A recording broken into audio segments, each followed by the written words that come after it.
So, swift change of commentators. Thank you very much to Peter Drury and Johnny Searle. And we now go up to the start for a heat of the Temple Challenge Cup, the second round. And we're looking at the two stations, the crew we saw yesterday. On our right, it's Liverpool University. They're on the Buckinghamshire station, and the very distinctive blades of the Tigers, the black and orange of the Princeton University crew USA. And with me is Olympic silver medalist and one of Britain's greatest ever oarswoman, Kath Bishop. Kath, hi. We're looking at these fantastic shots just probably about 45 seconds into the race. What do you make of that start so far? Oh, you could see they were both really going at it, but I could really tell there's a sort of extra level of acceleration with the Americans, and they're actually, although their bodies are pulling around a bit more, they're really kind of hanging off it in the water and getting some extra speed. So I could see both going at it, but there's more power over on the Americans, and that's really telling now. Yeah, that's a big margin, isn't it, early in this race? And the Princeton University crew, it's one of their second or third eights. Their top eight is actually racing in the ladies challenge plate. It's a step up, their varsity eight, and these guys will hope to be in Princeton's varsity eight next year. They're coached by Matt Smith, and rowing with that very distinctive style, as you said, Kath, very direct on the front end, and very clean too. And I think Liverpool University, so we're looking at Princeton now with the red and black blades, Liverpool University just can't compete against that power.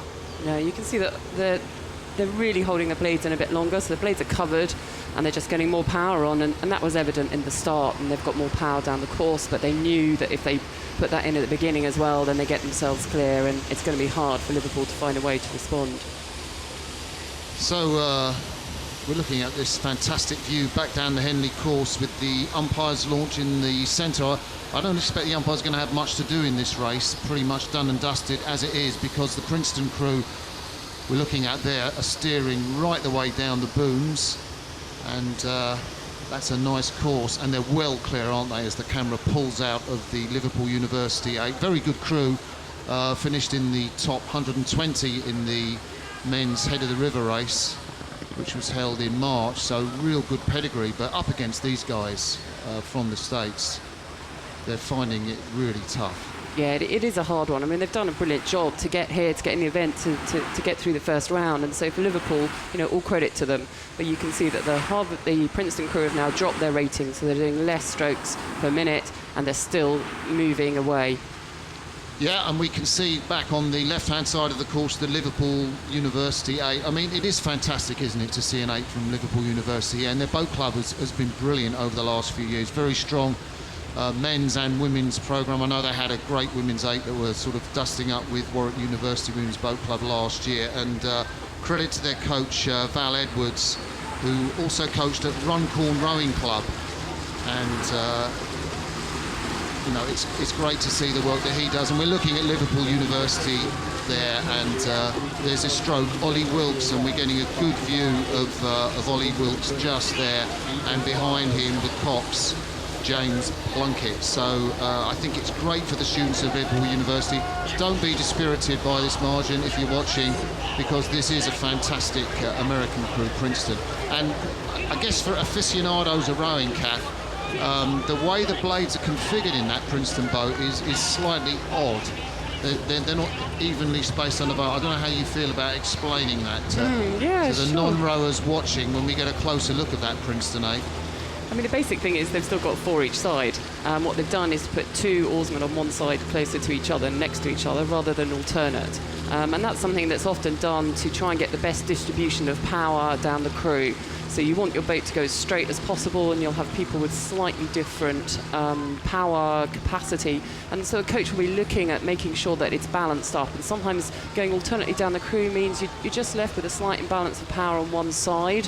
And it's better to put 2 guys closer together, maybe to get them closer into the stern, but to ensure that you're getting the maximum out of it. I mean, essentially it's 4 either side. I think it makes a bigger difference sometimes in a 4 than within an 8. Yeah. It can also, if somebody's a real rhythm, somebody who's contributing a lot to the rhythm, you might want them further forward. Similarly, somebody who's finds it harder to go with the rhythm, then you might want them sort of on the same side with somebody right in front of them. So there are a number of reasons that coaches choose to do this. Ultimately, of course, it's all to make the boat go faster. So David McFall is checking back because his crew is at a very low rate of striking, probably about 28 or 29 strokes to the minute, and you'd expect them to be racing full out at about 36 strokes a minute, and he doesn't want to let Liverpool University back into the race, so he keeps looking behind him. But there we see this very, very strong crew, and you can just get a different there, can't you, Kath, of the difference in rating between the Liverpool University crew, what would you say, about 36 strokes a minute, and the Princeton crew in front of them. Yeah, definitely that kind of gap in strokes per minute. I mean, the Liverpool crew, if you just look at them, they are smaller guys. They're just not got quite as much power. I mean, there's still, even though the rate is low, there's still a real quality of power and technique that's in the Princeton crew. So don't be fooled, they might have dropped the rate, but they're still rowing at a high quality. But Liverpool are just having to put everything in and don't have a means of relaxing off what they're doing. That's all they can do now, is to race as they know how to race at full rate. A lot of fight, and you might see just the lad with his cap backwards there behind the Princeton stroke man.